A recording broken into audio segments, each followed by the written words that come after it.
off for now, see if I can find a picture. Okay. So yeah, so I just turned the recording on. Yeah, I'm gonna set it to the speaker view. Okay. Okay. And Mhm. so I'm going to turn my camera off and Okay. actually not my camera off. I'm going to turn it so that it goes to the picture.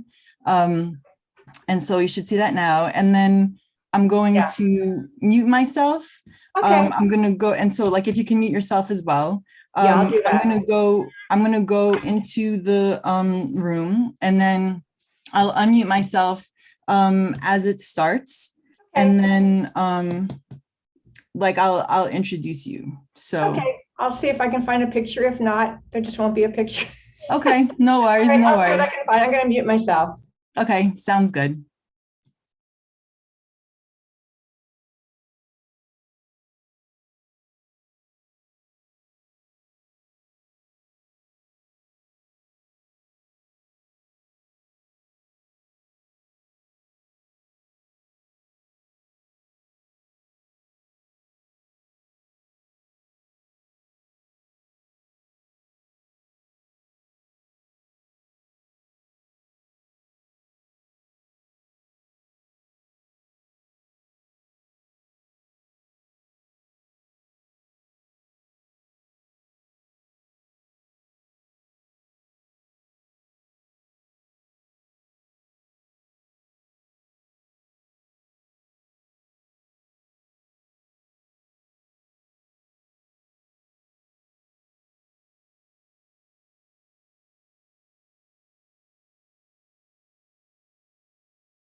Okay, hello everybody.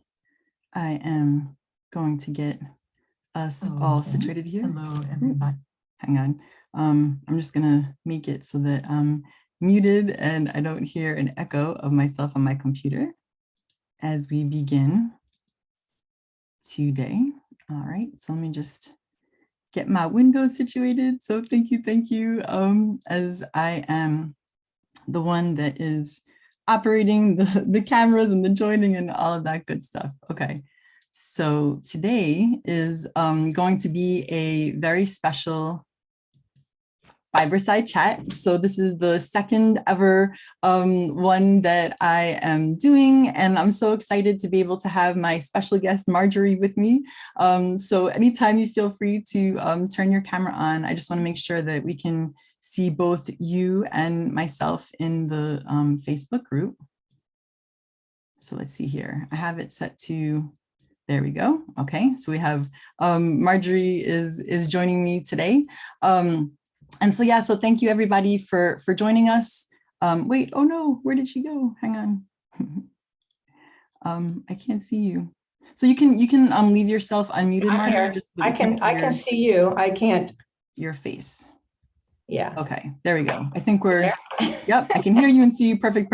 Okay. Good. I can't see the, if anyone's typing any questions, if you could read them to me. Yep, I will be more than happy to. Yep.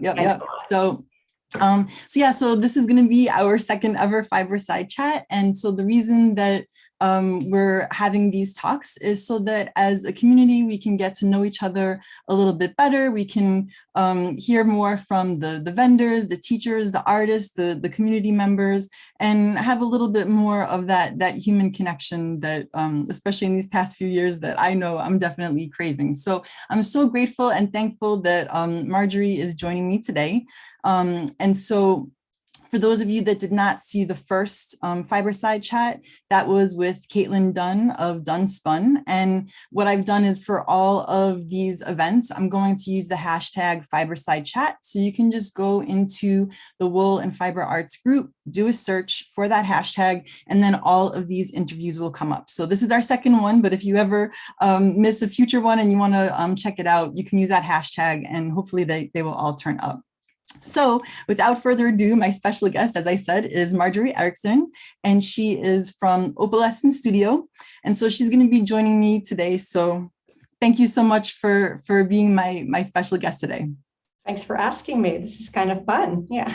No problem. So the way this works is that I'm going to ask you a couple of questions and, feel free to go off on a tangent. We're just here to get to know you a little bit better. And I have a special question at the end for you. So that being said, since you are part of the Wool and Fiber Arts community, can you just let us know a little bit about like who you are, what you're interested in as a fiber artist? Sure, I can do that. I've been a member, I guess, for about a year, but I've been a member of the fiber world since the 1990s. Probably longer than some of you have been around, perhaps. I don't know. I always feel that way. What I do is mostly weaving, and right now I'm wearing this. I'm kind of excited about this. I'm starting to make some kits for people with rigid-headed looms as well as floor looms. So this is a kit. Kind of a part of the kit anyway. So I'm excited to do that. So I've been weaving for a long time. I also do some spinning as well, a little bit of knitting, a little bit of crocheting. But my main reason for weaving was because I wanted to make fabric for myself to cut up and to sew into clothing, which is probably not normally what people do. I think what happens is when I started cutting up my fabric and sewing things, people are like, oh, you've been doing this for a long time. I'm like, no, I've only been doing it for a couple of months at that time. So that's why I did it. So now, were you making your own clothing before? Like, were you using, commercially made fabrics before? Or was this just like an idea you had and you never did it before, but like you saw something and were inspired? No, correct. I was one of those girls in high school that I loved sewing class, but I really wasn't that thrilled with cooking. And I guess the sewing teacher, of course, those days, now it's called consumer science, realized how much I loved sewing in 7th grade. And I also didn't want to look like everyone else. So I made my own odd clothing, I guess, and probably stood out sometimes. And then I still kept sewing off and on. And basically it was cheaper and I could, again, make sure I had something no one else had. So that's, I have been sewing for a long time. No, that's really interesting. I've been reading a book and I thought maybe I might have it next to me on my table, but I don't. But it's really interesting in talking about how people that make their own clothing have this ability to make clothing that fits their bodies and the way that you know, you have like the high fashion and the wastefulness of the fiber or the fashion industry, and like that kind of I don't want to say like debate, but there's like obviously this conversation, right, about how clothing may not necessarily be made for everybody, that there has to be this like standard size and this like this standardization. But when you make your own clothing, that there is not only a liberation in the sense that it fits your body, but then, you know, you can pick like the fabrics and the textures that you feel comfortable in, you know, Correct. as opposed to wearing something that somebody like says that is clothing or that you need to wear. So when you say that, you know, you're odd or you're different, you know, and it had like the words that you were using maybe had more of like a negative connotation. To me, I think that's such a positive, you know, because Correct. you're being an artist, you're creating something that has never been created before. Right. And, right. you know, it's handmade. So for the most part, you know, you can tailor it exactly to your specifications if your skills are there. Now, my sewing machine and I, we kind of have this like on again, off again relationship. So I'm always like enamored by people that, you know, feel confident that they can just go and make clothing for themselves. I feel like I can like knit and stuff, but you know, just to be able to sew and make things. So that's really phenomenal. It's interesting. The odd thing was when I was in high school, I felt like I stood out, and that was probably me feeling not confident about myself and kind of negative, but that's not how I feel anymore. I always say I'm in my artsy fartsy and I'm in my my own world, and just, you know, having a good time basically, because you can wear art, and that's what I felt like I was doing. So yeah, you're right, it was negative, but basically over the years it all turned out. And now as you get to a certain point in your life, you know, I can wear whatever I want and have a good time with that. And it's interesting about clothing that fits you. Of course, back in that time, you got patterns and you would cut them out. And then as I started weaving and sewing things for other people, I had to find things that would fit a lot of people. So I kind of did like kimono jacket and just like a pullover top, very easy. I had someone else doing my sewing. I love weaving. I like sewing. And then eventually, now in the last probably 8 years, most of the things are very loose fitting. So they fit, I'd say almost, unless you're teeny tiny or very large, you know, you have that average person in between. The things that I make, they flow on the body, and they really make people, I think, feel good and look good. And that's kind of where it kind of evolved in that, if that makes sense. Yeah, no, definitely. And even, you know, the language that we use, you know, and I'm kind of coming back to this too, because I think, like you were saying, that self-talk and the self-image that we have as fiber artists, right, that we almost use language that can sometimes diminish what we do, or make it not seem like a high art, right? So Correct. even calling the things that you're making, so like I can't even begin to know if you're spinning the fiber, you're dyeing the fiber, you're weaving it, you're putting in these countless hours. Correct. And then to call it like artsy fartsy, like to me that's like high couture, you know, or what is this? Oh man, there's like a word, bespoke, right? It's a bespoke outfit. And so the language that is used in the fashion industry, right, to refer to these like one of a kind handmade garments, and like what we say, you know, oh, that's just like something that, you know, I put together, and it's like, no, this is amazing stuff that you are making. So use the language that celebrates the time and absolutely, and the absolutely. And that's what I usually call wearable art. That's what I think I have it on my sign when somebody comes into my booth. But now it's wearable art and what I say, fine hand wovens for the home, or weaving for the home, because what's happened over the past year, people weren't going out and trying things on. So I kind of had to turn gears and go into things that are for your house. And now I'm making lots of towels and placemats. But again, I'm hand dyeing them, or I'm trying to put a unique twist to them that's not out there, and having a good time with that. And that's where the sheep, that's how I got involved in WAF. I posted some little sheep I did and said, will this work here? Because what I saw was a lot of wool and the fleeces and the raw materials and yarn. I didn't see a lot of finished product. And then I found out, there's a little bit of a niche in there. And like you said, I don't, the items that I do, I don't spin the yarn for. I buy the yarn because there's no way I'd have enough yarn to make things. And I dye it I think we talked a little bit about, I don't use natural dyes because I use so much dye and I want to get to the weaving, but it's fun to do the dyeing. So, kind of bringing that into that that Yeah, part and I think that's fascinating, not only in the garment construction or the project construction part of being a fiber artist, but that you can really choose what part of the process that interests you, right? So like you said, it would take too long to spin the fiber, so you just want to go straight to the yarn and jump in so you can weave. And for me as a spinner, or like I consider myself to be a spinner, I really enjoy the fact that weaving uses so much of my hand spun, because then I feel like I can go through it and justify why I'm spinning all of this yarn, right? So it's interesting how different people gravitate towards both the different, fabric or construction techniques, but also what part of the process do they like to go in. So you said that you have sheep now?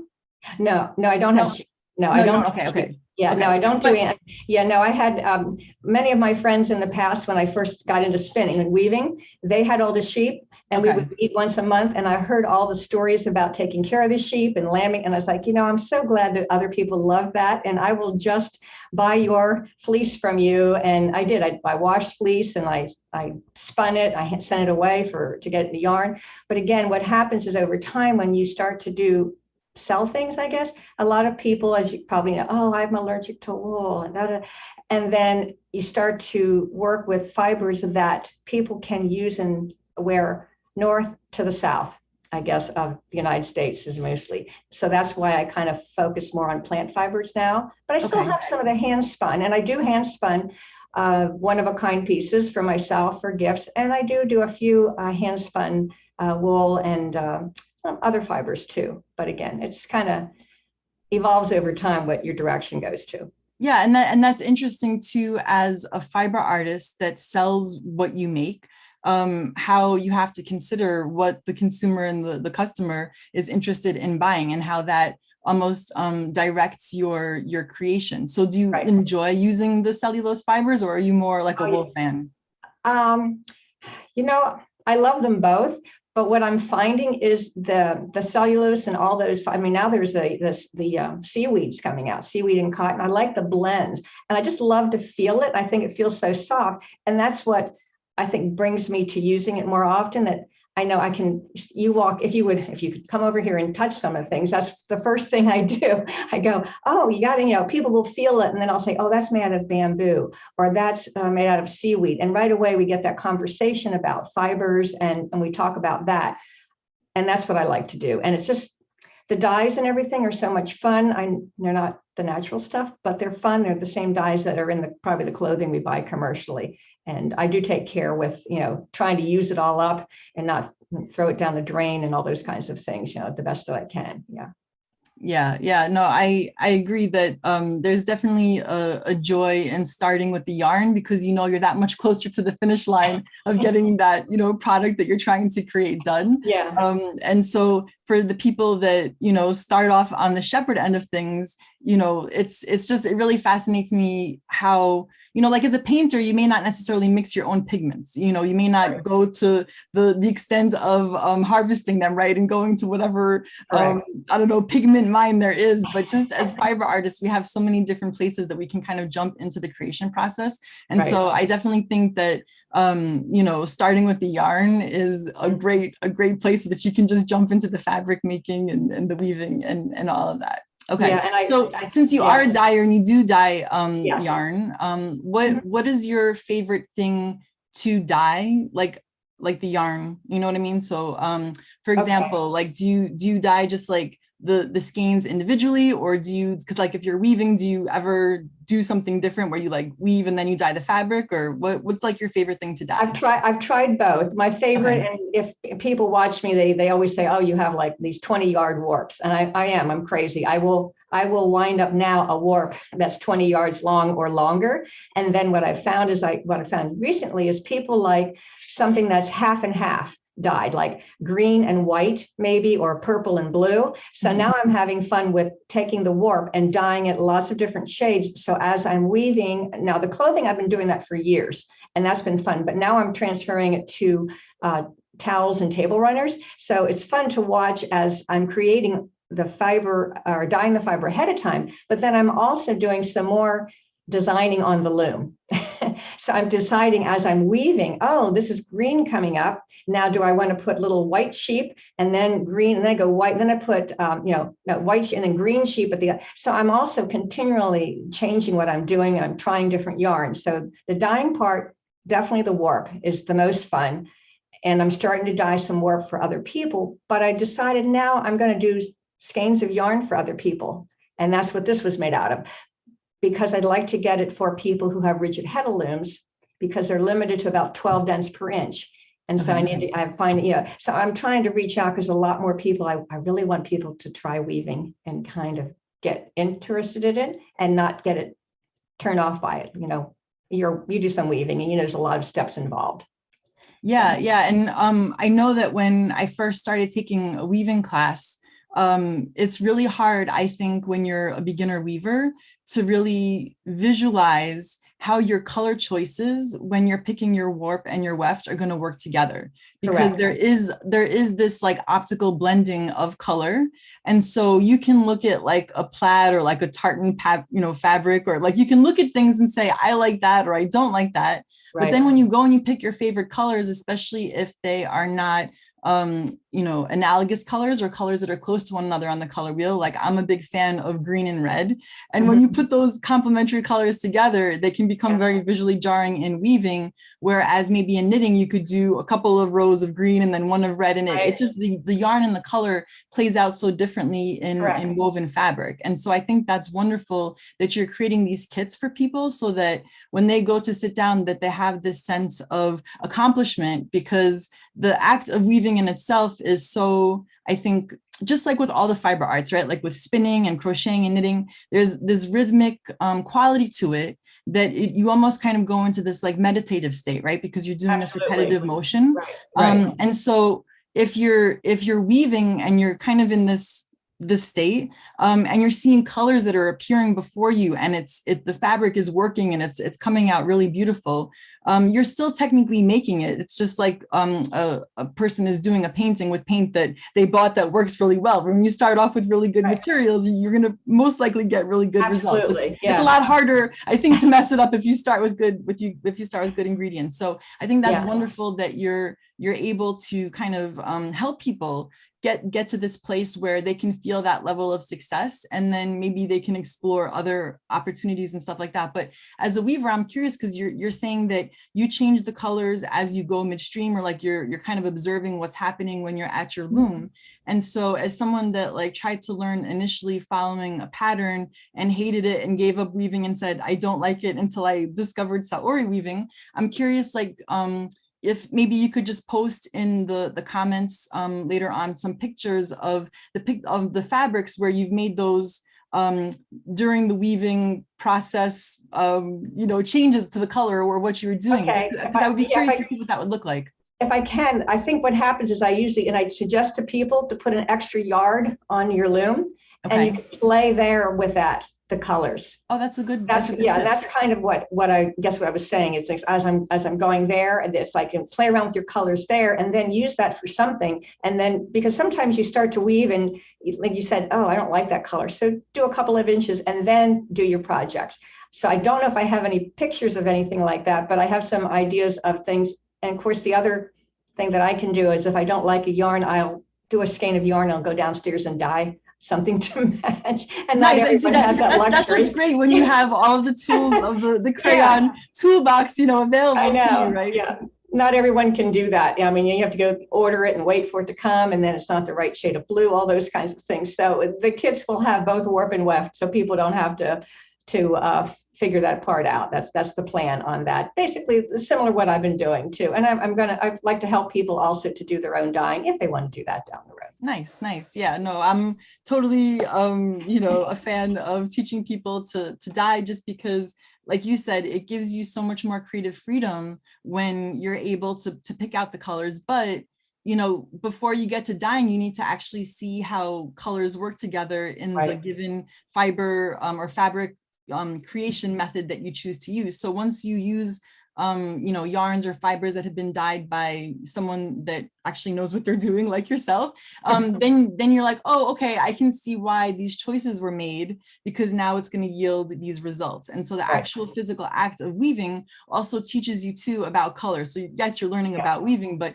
you're also seeing how that interplay of the color choices in the yarn will play out in the fabric. So I'm definitely fascinated about that process. And I guess if maybe the next time you do some sampling or playing around on your loom, if you don't have those swatches now, just if you can just like shoot a picture, go ahead and tag me so I can see, because I would really love to see what does that space of playing look like. And I'm sure that when you're doing that, you've also discovered things that maybe you didn't even consider before, right? Or that So I think when we give ourselves that permission, especially because with like weaving, it seems like it can be a very fixed, I'm trying to think of how to describe it, but it's like a fixed moment. Like once you have the warp on, you can't really change those colors. So you have to kind of be creative in how you use the weft to push the colors in one direction or and the pattern, and you can try, and one pattern might work better than the other. I guess that's the thing. There's so many different things that go into it that try to help people with that, and suggesting a neutral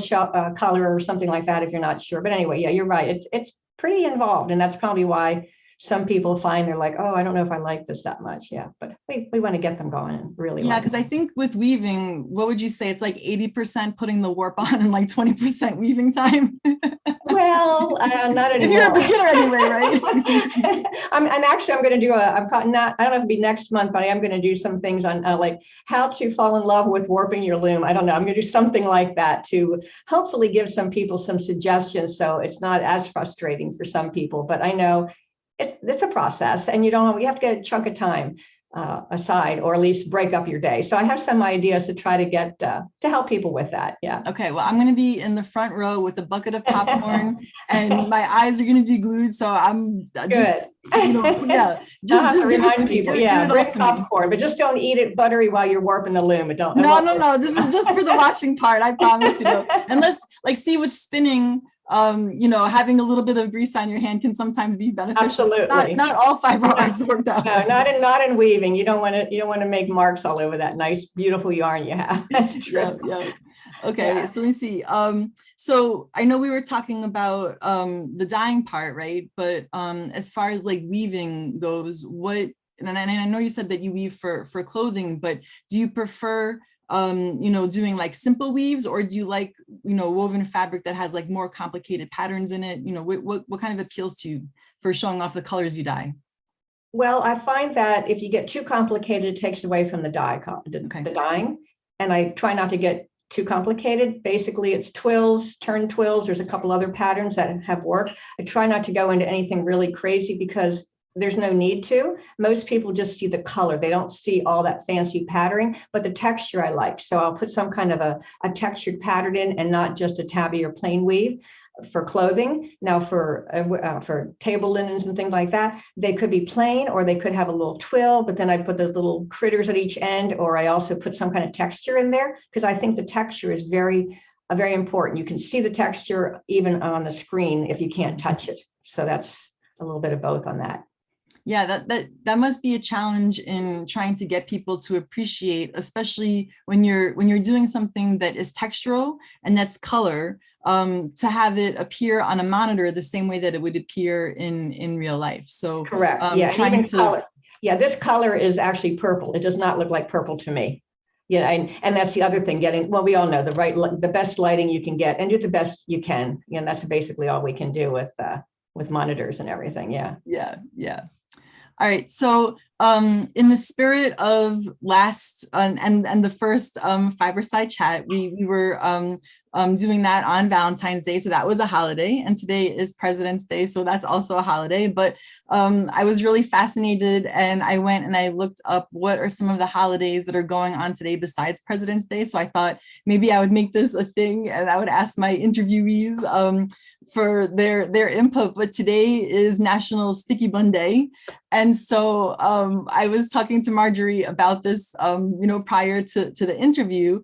And so she went, and I'll give you the floor, but she went and made some sticky buns. And so could you just tell us a little bit about them and the recipe and all that good stuff? Sure, and I was going to bring what's left with me, but I didn't. My husband, it's only two of us. He loves a sticky bun recipe. I'm not a baker. I mean, it's like, box recipes, but I had a coworker who would bring all these really goody things in, and she had this really cool sticky bun recipe, and you have it if anyone wants it. You prepare it a night before. You use the dough from the prepared dough. You break it up. You put the walnuts. You put everything in. You mix up this syrupy mix and pour it over the top, sit it in the refrigerator, and then overnight you pop it in the oven the next morning for 30 minutes. And when it's done, you flip it upside down and you have these really, really tasty, easy sticky buns. But it always reminds, we do it at holidays, usually at Thanksgiving and Christmas. So I said this morning, it smelled like it was like a holiday, like a Christmas, so it is a holiday, right? Sticky bun day. There you go. There you go. Every Monday needs to have a holiday attached to it. If we can start off with chocolates like on Valentine's Day. And that was great. Buns, that was a lot of fun. Yeah, and you said you were located in Pennsylvania, right? Right. Mm-hmm. Yeah, I'm an hour from Baltimore, an hour from DC, an hour south of Harrisburg. Okay, so I didn't grow up with sticky buns. I grew up in Brooklyn, so we didn't have more of those like farm comfort foods that that a sticky bun might be associated with. And so when I was little, we took a trip to Pennsylvania to Lancaster in the Amish country. They had this restaurant there called Miller's. I don't know if it's still there, if you're familiar with it. It is still there, yes. Okay. So that was my first ever encounter with sticky buns. And I just thought that this place was like, I don't know, maybe like the Disney World of food, like culinary, getting all of these like big smorgasbord. It's yeah. Oh yeah. That was wonderful. So when you said Pennsylvania and sticky buns, like you went to Christmas and I went to family vacations, and absolutely. Now I definitely want to try the recipe. And I'm an hour from I lived in Lancaster for about 5 or 6 years, so I love that area. I think it's great. That would be very dangerous to me to live that close live that close to that restaurant. Yep. Okay, so I'm just going to go now and check the comments to see if there are any other questions. There's anything, sure. Yep, not a problem, and I'll tell you what people have said as well. Okay, yeah. Okay. So Lynn said that she was looking forward to this so much. So I'm hopeful that today's event is just what you were looking forward to. Sure, you get a little bit something different, hopefully. And I'm not in my studio either, so I usually take pictures of my studio. So I'm in another part of the house, which is kind of makes it a little interesting too. Okay. So Juliet asked, she said, Margery, do you have suggestions for patterns or where to start sewing garments with woven fabrics?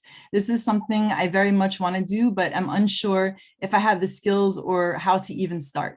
Well, probably the best thing is to try with commercial fabric first. If you haven't done anything before, get something cheap, some fabric, maybe, whatever. And actually just use a regular pattern to go by. There are weaving patterns out there, but what I found is just taking a shirt or something that you like and taking a piece of newspaper, if you can still find any, making your own little pattern out of that and sewing it up. But there's resources out there. I can probably look up some and give you some of those and post some of that in the comment section. But it's not as scary as it looks. I used to you wash the fabric, so right away it's going to shrink up. So when you cut it, it's not going to right away unravel. I think that's what people think. It's going to fall apart. If you weave it tight enough, it's not going to. And then you can zigzag it or serge it also on the end. Throw it in the washer and dryer, shrink it up, like I said before, and then start to maybe make some simple pullover cap sleeve top. Maybe might be the first thing you try. So do you by any chance use any kind of like interfacing, or do you ever, because I know obviously woven fabric is going to have some degree of stretch and stuff. Yeah, the woman who did my sewing when I did jackets, she did interfacing when there were buttons and things like that. But most of the fabric, I like to see both sides. So when you're just doing some straight side seams, some people literally put some tape or something in there so they don't stretch. Again, if your fabric is tight enough, it's not going to happen. If you weave it too loose or have probably a plain tabby weave is what I would suggest with. Don't use any fancy weave structures for your first one, because then it's going to stay together a little bit better and it's going to be easier to sew with. I find that 8-2 cotton fabric yarn and weaving something with that is just the closest I can get to commercial fabric in the store. So I might, or tend to. So you might want to weave with that first. That would be my suggestion that you're going to sew and cut it out. Now, do you ever use any kind of like sample looms or anything, you know, like something to just like sample, you know, they have like a pin loom, for example. Oh, yeah, like people do for knitting, they do like a swatch or something that. At the beginning, I highly recommend doing that and be friends with certain fibers. So for years, I wove with cotton chenille. And I could tell, I know exactly what it was going to do, how much it was going to shrink, and did that over and over again. And then I went on to another fiber, you know, maybe I went on to tencel or bamboo, and really get to know how it's going to interact before you start jumping from different fibers. Does that make sense? Mm-hmm. To get to know that, yeah. Yeah. Well, so when you wash something that doesn't have wool in it, I mean, is there also some degree of like take up or shrinking that occurs too? About 20%. I always tell people, if you put something in the loom and you measure it and it's 12 inches wide, and then you weave it and you measure it, overall, it will shrink. Sometimes it's 12 to 15%, and sometimes it's more one way than the other. And you just work with it then. And so you can also cut pieces. You have to think differently with clothing. We think of in the fabric store, 36 inches, 45 inches wide. You have to think differently and turn it differently and cut it. You don't have to worry about how the layout of the pattern is. And you can sew things together and be creative and wear things a little bit different than you would with a regular pattern. So yeah, the shrinkage is there, and that's why you do it all ahead of time, get it all shrunk up as I wash and dry in warm water and warm dryer, because I don't want other people to have something that shrinks. Yeah, I mean, that's a really good, you know, like suggestions and tips that you gave as far as, you know, thinking of it differently than maybe traditional clothing, right? But like definitely Absolutely. If you start off with something that, you know, fits you, that you like. I know that I've done that even with knitting, where I wasn't really a knitter. I was like a spinner, and then I went into knitting. So I didn't know about like patterns and stuff in that sense. So I would just take things that I knew fit, and I kind of figure out, okay, well, this is, you know, 16 inches wide, so I have to figure out how to make 16 inches worth of fabric. Or you can take it apart. Some people actually take an old piece of clothing apart and then use it as a pattern. So you could do that too, and then you're more likely. But yeah, you're right.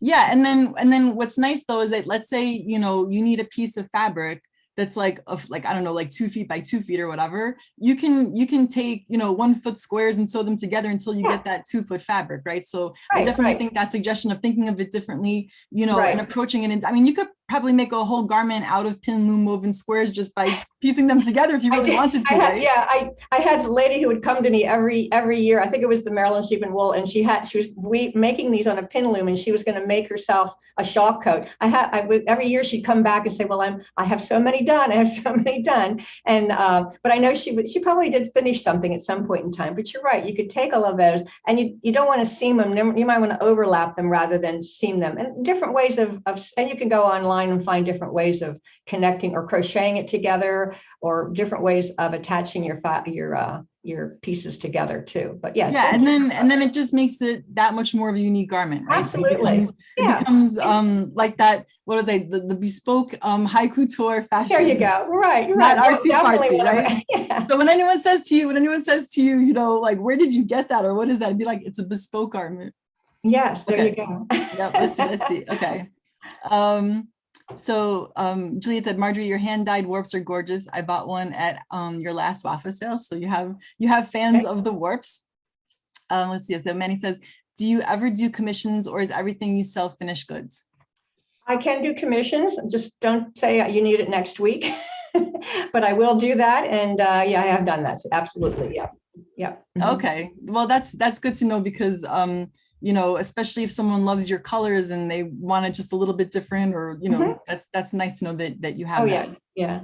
Okay. So Lynn asked, will your kits include warp and weft? And you said yes. All of the kits are. Yeah, I have the pre-round ones, and then the skeins. So the skeins also I have, and I was so excited. A box came today with more yarn. I can't wait to go downstairs and dye it. So anyway. Okay, I won't keep you too much longer. I'm just going to go through. There's a couple more questions. Let's see. So Juliet says, does the texture come from the pattern raising the threads, or do you also use textured yarns, example like slubs and bouclés? Okay, I used to use the slubs and boucles, and I used to mix things like you were saying. I used to mix wool and cotton and rayon together, and it always shrunk fine, and it was fun to do. Since I've found that I like to dye the yarn, I don't use the texture because I don't use textured yarns. I find the structure is the texture. Yeah, but you can do that. Okay. Oh, so Amy said today's as a holiday is also Nina Simone's birthday too. So there you go. We got one more holiday to tag on. There you go. Okay, let's see. So then someone said, what is your favorite warp to prepare for selling? I really like doing I like bamboo. I love the bamboo, and I'm also just got I can't wait to get this the seaweed mixed with cotton. I think I'm going to really like the feel of that too. So right now, those would be my top two choices. Yeah, I like sea cell when it's with wool, right? So is that what it's referred to as sea cell, or is it something different? No, this is cotton. No, but I'm saying the seaweed part, that's sea cell, right? Is that the same thing? Sea cell. I don't know if it's just with wool or not. I thought it was just by itself, kind of like tencel, and then you can mix it with wool or you can mix it with cotton, I think. But no, I meant like is the fiber sea cell seaweed? I think those are the two. Yes, right? I think it's seaweed. Yes, correct. I think it has what was it? Like not anti-inflammatory properties. I know that it has like something where if you have it next to your skin, it's supposed to be good for like inflammation or something like that. Yes, something like that. Yeah, I'm starting to read up about it because if I have it, then I need to be a little more knowledgeable so I can explain to people. But yeah. Yeah, I just remember when I was going through I think it was like the synthetics unit for the spinning certificate course. And we got to kind of explore all of these different fibers, like you said, bamboo, and just using them in their pure state. And one of the ones that I thought was rather interesting was we actually got to spin pure acrylic. And I know that there's a whole camp of like pro acrylic or, anti-acrylic, but it was really a very fascinating fiber to spin. And I actually enjoyed spinning it more, believe it or not, than cashmere, because I just felt like it was more grippy. And so it was easier to spin. Cashmere wasn't as friendly. Yeah. Okay. So Diane said that she missed the early part and will be in the archive. So yeah, so what you want to do if you would like to see this interview and the previous Fiberside chat or any future ones that you may miss, you can just go into the group and search for the hashtag Fiberside Chats, and then they will all appear. So if you missed the first part, do not worry, it'll be there for you to watch later on. Okay, and so there's a couple more questions. So Len Chen asks, can Margery recommend any books or other resources that can help someone refurbish an old Leclerc 4-harness floor loom? Well, I suggest you find someone who likes to fix things and a woodworker perhaps in your area, or just a do-it-yourselfer. I don't know if there's any books out there. And one of the things you're welcome to send me a message. What I find, and I know I love Facebook, but sometimes when people post a question, you get so many answers and so many ways to do things. It can be confusing. Not that I know the right way, but my husband and I, we basically have upcycled and resourced and flipped looms and spinning wheels for probably 15 years between the two of us. So if you send me some pictures and so on, I'd be happy to help you out. That's probably the best advice I can give you. Well, thank you for being that resource for weavers. Okay, and so let's see. Yep. Oh, so Ruth says that I have made a jacket out of pin loom squares. See, there you go. Yay, good. Yep. It's possible. It's possible. Yep.